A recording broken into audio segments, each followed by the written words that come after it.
I forget about this intro every time. No, I'll do a new one to the ROI podcast, #1, comedy meets business podcast on earth. Little pragmatic entrepreneurial advice through the people that have been successful, like our boy Jermane Cheathem. I didn't ask him about his last name. Damn it. Well, I mean, how else would you say it? No, I know, but I wanted to hear. I'm sure he had shit. Whatever. We'll get him back. That sultry voice you're hearing is Eric Redinger, Coach Red.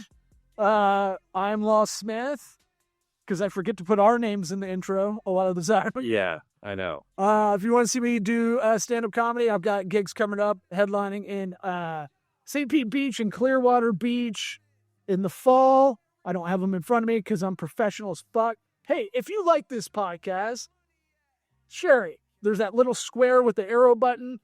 Hit a little share button, send it to a friend, send it to a family member that's trying to do their own side hustle, something like that. If you want to go on YouTube, subscribe, put a comment, even if it's a shitty one. I reply to all of them. I love it. I reply to every terrible comment we get.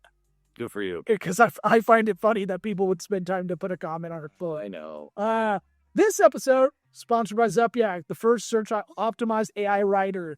Zupyak, ZUPYAK.com, promo code SWEAT, the former name of our podcast. Shit. Whoops. I don't even know if these guys are still a sponsor, but we're going to go with the read anyway.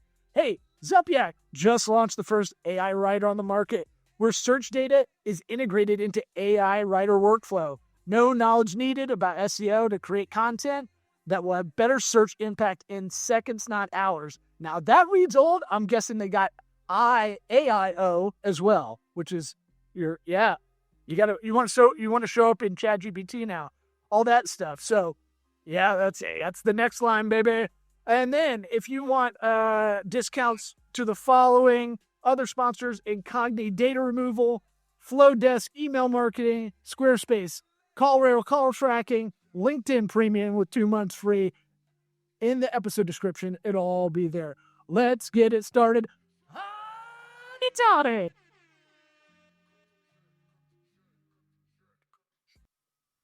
Man, I gotta get hair. We're good. I gotta get that hair surgery done. This shit's going. What hair surgery? Oh, dude, I'm getting hair tits, as Dan Soder calls it. What do you mean? They take the hair plug in the back, put it on the grow in the front. He calls it hair tits. Great bit. Okay, leave it to him. Hey, shout out Dan Soder, one of the greats. Jermane, can you? We like to, because we're such good hosts, we like the guests to intro themselves a bit, and then we're gonna. Wait! I almost forgot your favorite part. We got to get into some lightning round questions at the beginning. Oh, okay. Then Yeah. we'll let you do your own intro. So these will be real quick, just to get to know you real quick, and then we'll let you do an intro of who you are, what you do, why you're better, all that. Is a hot dog a sandwich? No. Thank you. What time do you get up in the morning? Depends on where I'm living in the world. Okay. Okay, that's very Jason Bourne of you. Yeah. Like, is it a time zone thing, or is it okay, it's lightning round. We don't need it. Does God exist? Yes. All right. Have you ever seen a ghost or a UFO or anything supernatural you can't explain? Not a ghost or a UFO, but other things. Ooh, like what? Lightning round over. Tell me. No, we have those two. We're coming back to it. We're gonna put a pin in that. I want to hear about it, but this is the last two we go on. Did you watch this show before coming on? No. That's about 99% of our guests. You're not alone. And Fine. What advice would you give your 13-year-old self? Everything's going to be fine. Nice. More or less kind of in the zone of what all these successful people that come on the show say, Yeah. some kind of reassurance, Well, I find most of the time it's not even advice. It's more like reassurance. Yeah, well, it's like, But don't listen to everybody else's bullshit. If you want to go do something, go do it. Yeah. But oftentimes it's just like, just do your thing. It'll be fine. Just, stay the course. Well, we're going It's to... not like buy Microsoft. We're Something like that. Not like that. Yeah, it's never a Biff reality for Back to the Future 2. Yeah. you've earned yourself an opportunity to do your own intro. Why don't you tell people who you are, what you're about, real quick? Yeah, so I'm an entrepreneur. I travel the world. It allows me to um, build businesses while I'm anywhere. I'm in the finance niche, and I have a finance business, and I teach people how to get into this finance brokerage space as well. Because it's digital, it's online, it's leveraged, and it's lucrative. I'm going to try to make this a little bit exciting because I love being in the unsexy businesses. We're in the marketing world. I hate the guys that want to be the black turtleneck Steve Jobs want to be. Look how creative I am with design and all this stuff. And it's like, no, I want to work with board species and yeah, that was a great whatever. one of my best clients. Yeah. Got them from startup all the way to selling to a conglomerate. But no one's looking there. I have a retention pond client. Done crushing it. Somebody's got to do it. Just got bought up by a private equity firm. Like, those are the stories I love because no one in marketing looks there because it's not cool. It's not hip. It's not a new energy drink or an infused kind of new alcoholic beverage. It's not a cool lifestyle, but I like the opposite of that. So equipment, machinery, leveraging financing in that world, that's where you live. That's your domain. How'd you get into this?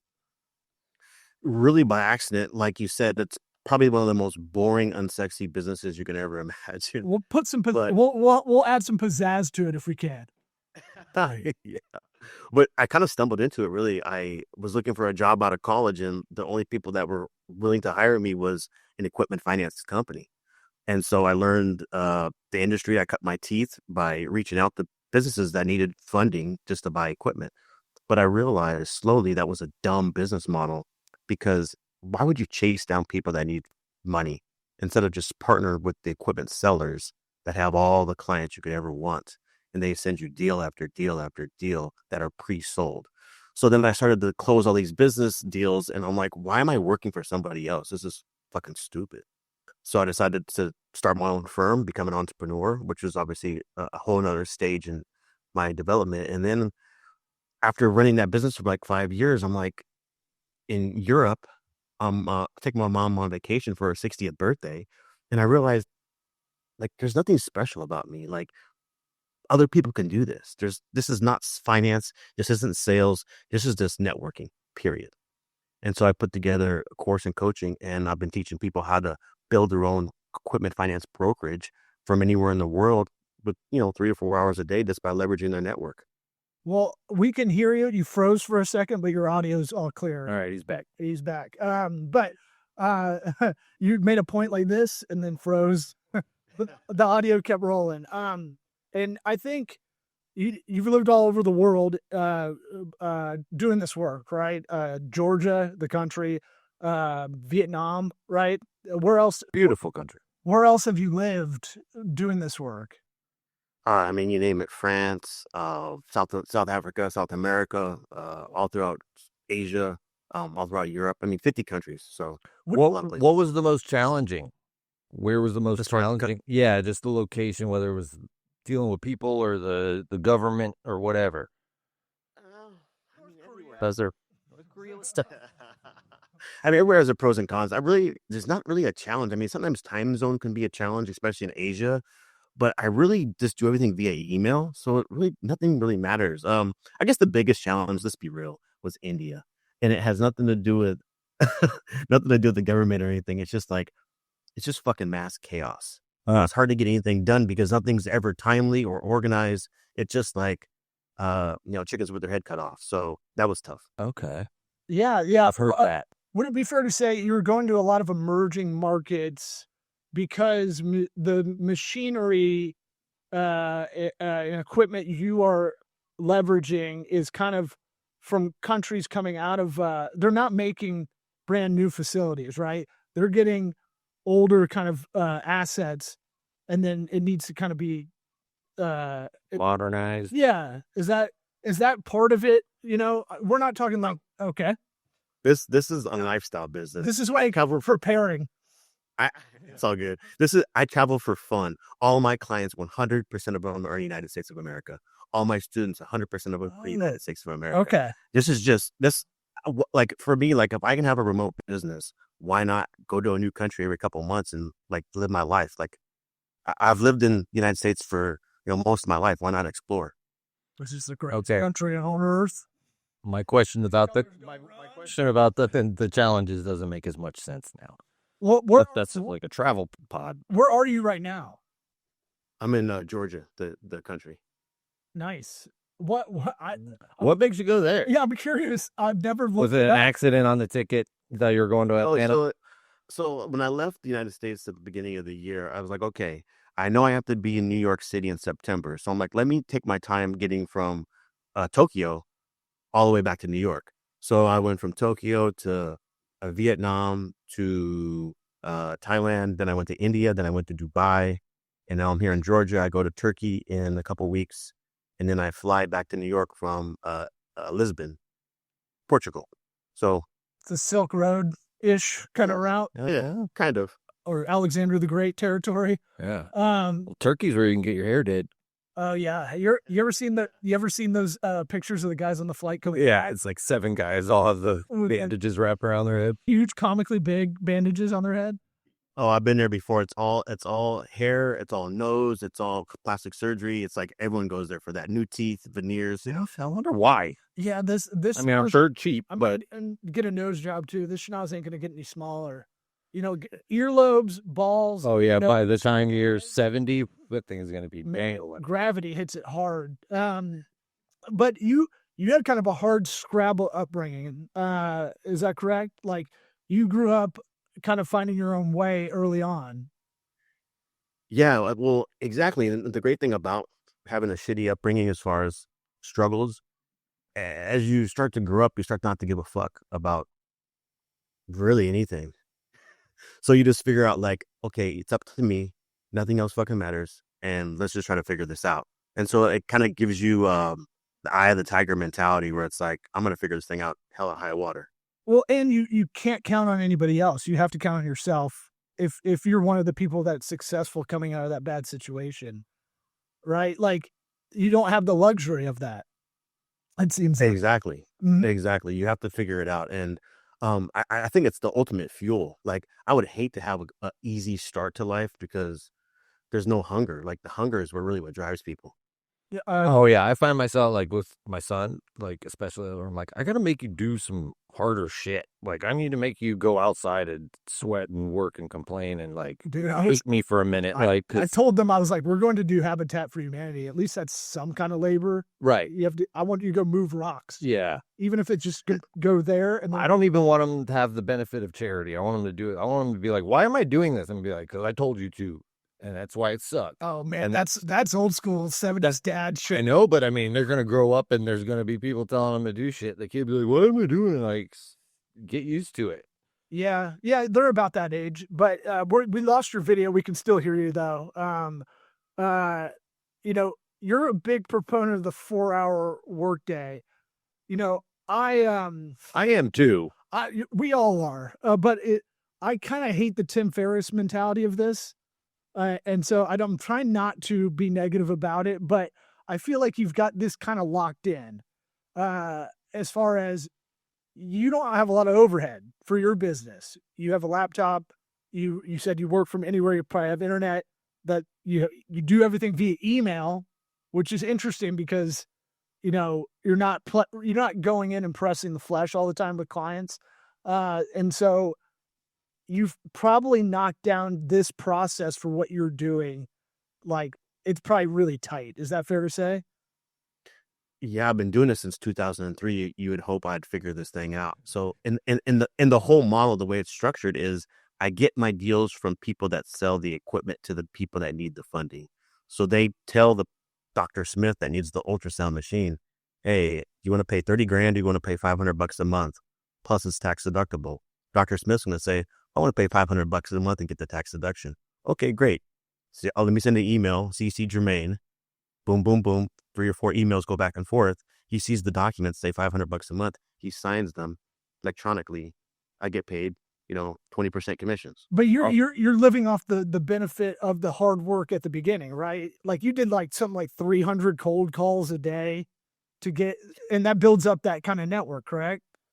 Yeah, but the cold calls really didn't work because the 300 cold calls were going towards end users or businesses that were looking for funding. That was a waste of time. So when I switched my model, I was only making 25 calls to strategic people that sold the equipment.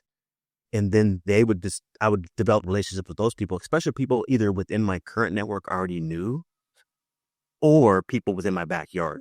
I was, born and raised in Phoenix, Arizona. So it was like, I just leveraged that kind of network. And so it was a much more efficient model because I didn't have to make as many calls. I didn't have to have as many relationships, and they just brought me deal after deal after deal. It was just highly leveraged. So two big things I take out of that as a lesson for anybody that's listening. We kind of want to have talk to an audience of people that want to do their own thing. We've always kind of had that mindset with the show. You did kind of a resource audit. What do I got? What's my network? I grew up here.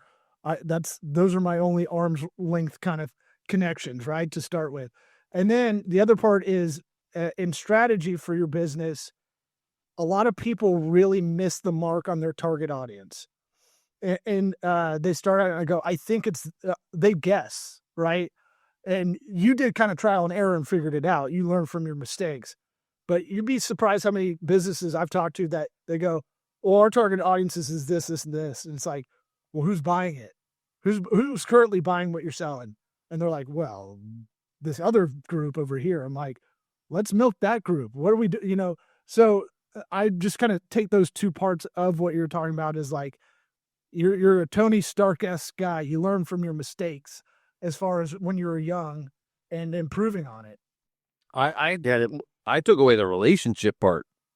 It seems like that's just about everything, like going into these businesses and then establishing that relationship with the person that matters. That's, maybe it's their finance guy or whatever.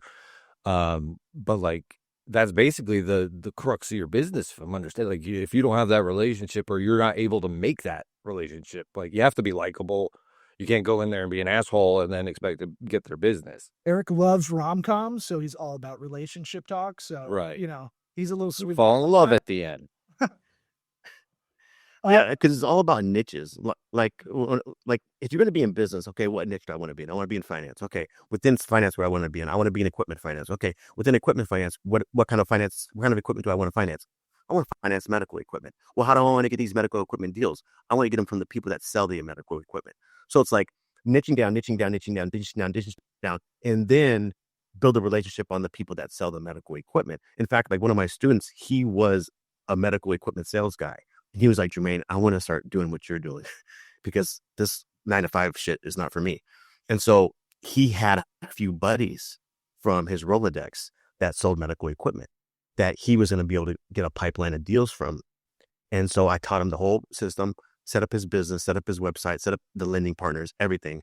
And he was getting, $50,000-$60,000 in commissions almost overnight just by leveraging his current network. So it's like, this is not rocket science. It's about relationships, who's in your Rolodex, especially B2B people. Like, businesses, people that sell the equipment or know people that sell equipment.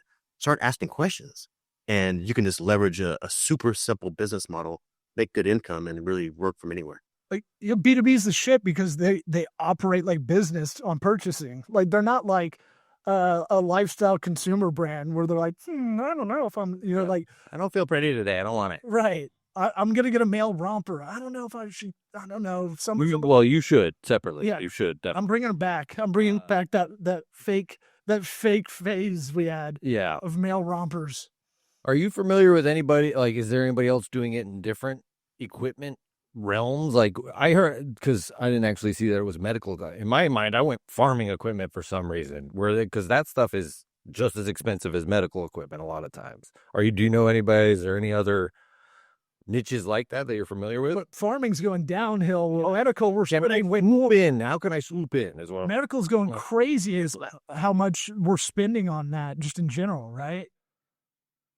Well, yeah, but I teach all my students, pick whatever niche you know. Like Right. pick whatever niche you have relationships in. So like when I first started, I've done farming equipment, I've done construction equipment, I've done restaurants, I've done all types dental labs, like all types of equipment. Because if you look around the economy in any business, there's equipment everywhere. And so you have to just again niche down into like what sector do I want to be in? And just by chance, the people within my network were in the medical space. So I just leveraged that and went that direction. But I have other students that do great in construction.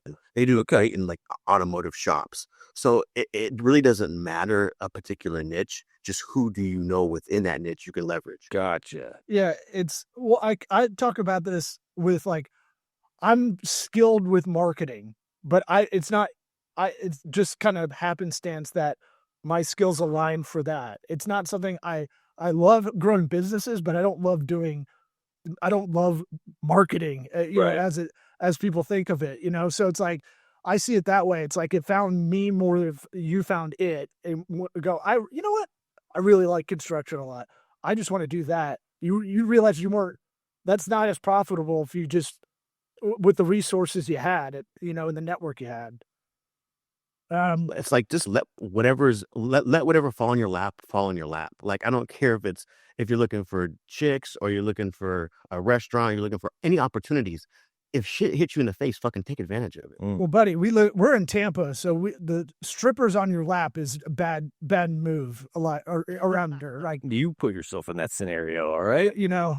Kidnapped to go to the strip club. and then you get the first time ruse, which I loved bringing guys down from Auburn when I was in college. They go to Mons Venus and they get smoked on like 8 songs. They didn't know they're getting charged, like the meter's running. And they're like, yeah, I don't know what to do. This is all my money for spring break. Like, and I had to borrow a little bit from 5 guys. Oh, God. Yeah, that was my favorite. You're dick. No, I didn't know. I didn't know what was going on. I actually didn't go. They wanted to go. Look, we grew up here. I got that shit out of my system before I was legally allowed to go in them. Like I went in one when I was 14 with braces and a cast and Umbros and Sambas on. I mean, I had a Swisher Sweden, so that was my ID. Right.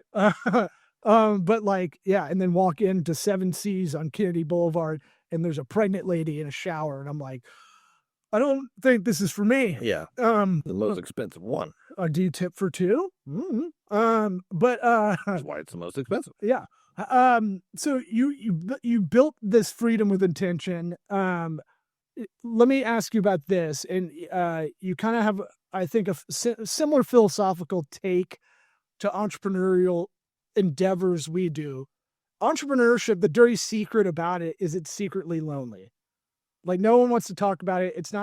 You're not going to see Gary Vee being like, I really feel alone when I have this idea. Like he's never going to go on about that.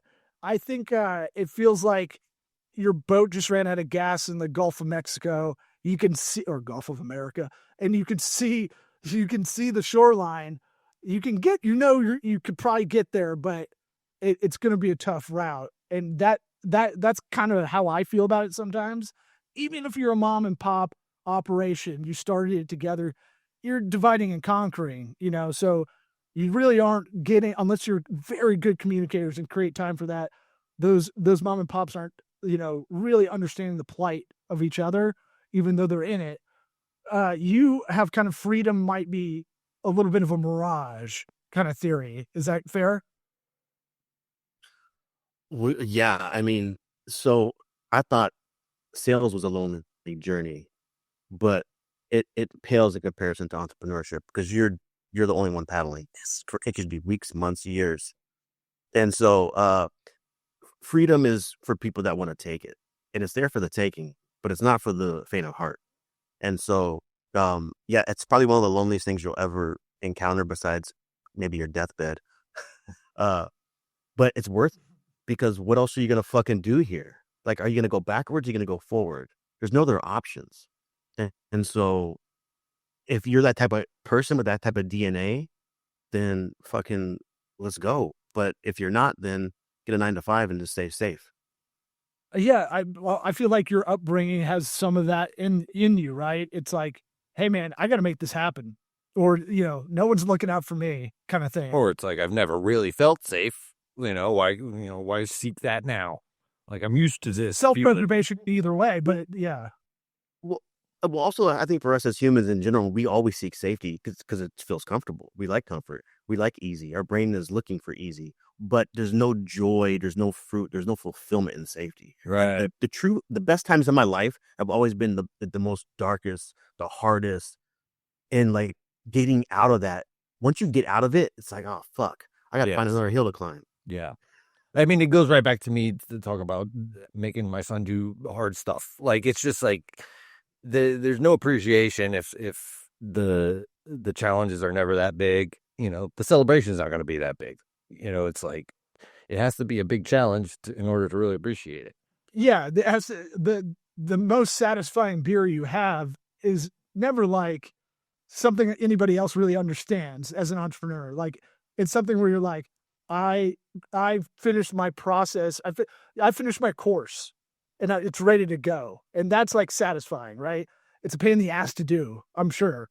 Like, to kind of figure out how to teach, how to kind of upload your information into a process people can imbibe as a class, and that's not fun to knock out. Is like, that's a lot of admin clerical work, right? Yeah. Like, and I'm guessing it might be the first time you've had to do that too, which that always sucks as well. Yeah. First time of like trying, you can do it. Trial and error going on. The fear of the unknown, all that stuff. But I'd be remiss if we didn't kind of pitch. Is it creatorslearn.com? Yes. And let me ask you this. I don't think, sometimes we get guests on here that I'm like, these guys are total bullshit guys. I don't think you're that at all.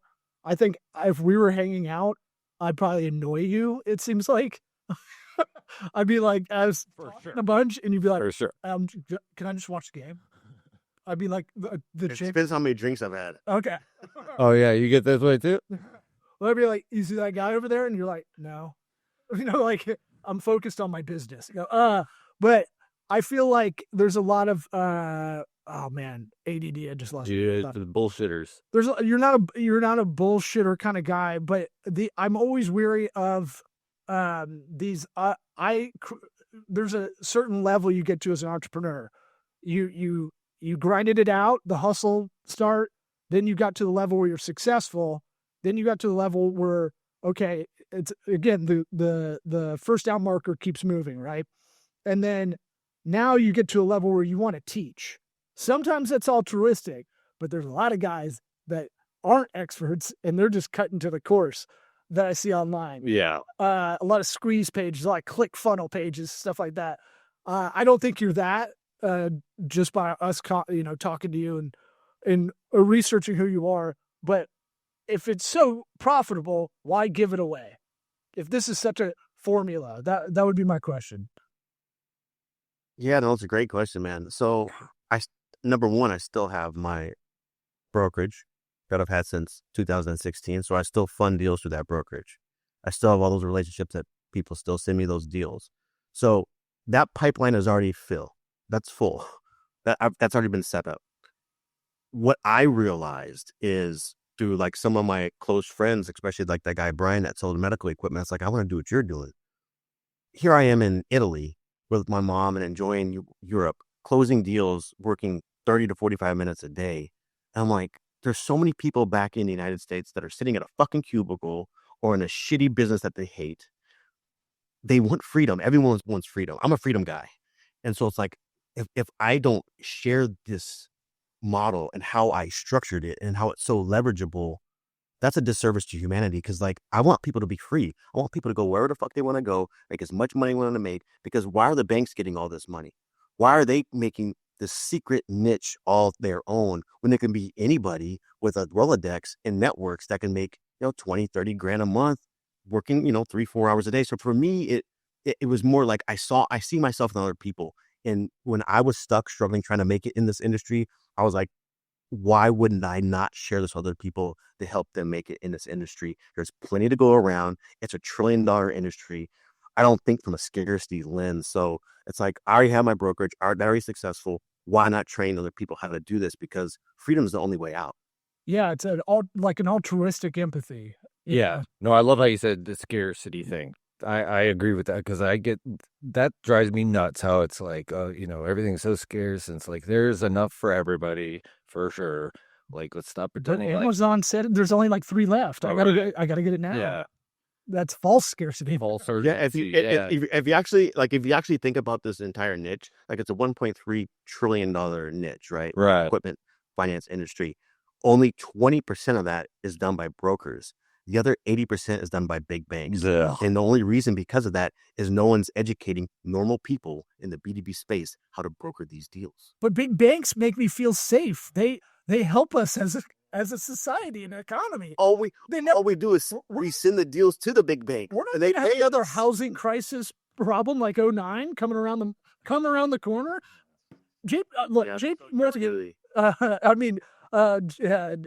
Chase Bank, they really love the American people. Why would they? Big banks are great. Yeah. Too big to fail.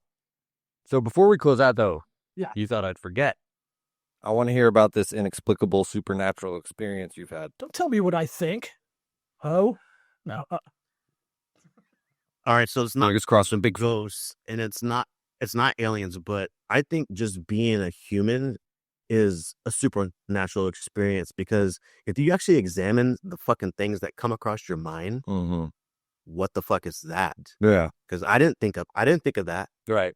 Where'd that come from? Where'd that come from? Right. Brain, I love that brain juice. So just being a human. I was open for some. Because there are all types of Really? weird thoughts come up that you're like, I don't know, that came out of left field. Yeah. No, for sure. I could go off on that. I mean, just being a human is so bizarre. Oh, That we're all here at this time of should we say we could have been born, and when everybody was still pooping in holes and there was but we get Zoom calls and podcasts. Oh man, Zara! Now you got Eric all passionate like you. I think your next move, though. I want to actually know more about what you're saying with this, but I forgot. Your next move after this is actual good motivational speaker. You were lighting up like a pinball machine, talking about maybe the most unsexy kind of niche, right? To a lot of people looking outside in. I think your next move is to be a non-snake oil motivational business speaker, because goddamn, you were like your trap started to go up to your ears. Yeah, as like Bane. We'll come along. We'll bring you on stage. Yeah, we'll open. We'll do a little banter. Bring you up, loosen the crowd up. I'll do a 10-minute squirter, going down on a squirter girl, and then bit, and then we'll get right into it. You got 10 minutes on that? Oh man, I can. No, It's you directed the special. It wasn't 10 minutes of that. Well, I cut the fat on it, Yeah. but yeah, I think. Are you talking about all right, back to the supernatural? You think like there's a what is it? Not duality. I'm trying to think of duality, but it's like simulation there where we're living here and other areas at the same time, or is it just kind of wondering about how this all works? Let me try and translate. I think. Yeah, you are It's the just Sherpa for this. Somebody, I think Jermane's just somebody who has taken the time to actually be with his own thoughts and think about all of it, all of existence, and who he is, what he is, and all that. And he just has come to the realization that if any human who actually does it and looks around and is like, wait, what is, they will come to the same conclusion, is what I think, is that if you really just think about it. Well, he doesn't have avoidance. He was talking about, being soft. Americans were getting soft, right? And it's kind of that thing of like, we can avoid shit, right? Your own thoughts. Oh, sure. Especially. Yeah. Oh, that's most people. That's 99% of people, I think. That's just distraction. That's not avoidance. It's just. Wouldn't that be a form, though, in a way? Well, I guess it could be. It's more like putting a blinder on to your so your thoughts don't come through. Right. Aren't transmittable. Avoidance implies will. And distraction is just sort of like, oh, well, I'm not doing anything against myself. I'm just distracted. Yeah. Speaking of, like if you really step back and like look at life, it's like, where the fuck are we? What the fuck are we doing here? And that is fucking awesome. Yeah. Oh, really? For real? You're like, say something profound. Say something profound. Yeah, I'm with you though. We'll have to do a separate mushroom pod. Yeah, y'all could go on for a Rogan episode on this. But yeah, I mean, it goes deep philosophically, and I will talk about it all day. Yeah, we can send you mushrooms wherever you are.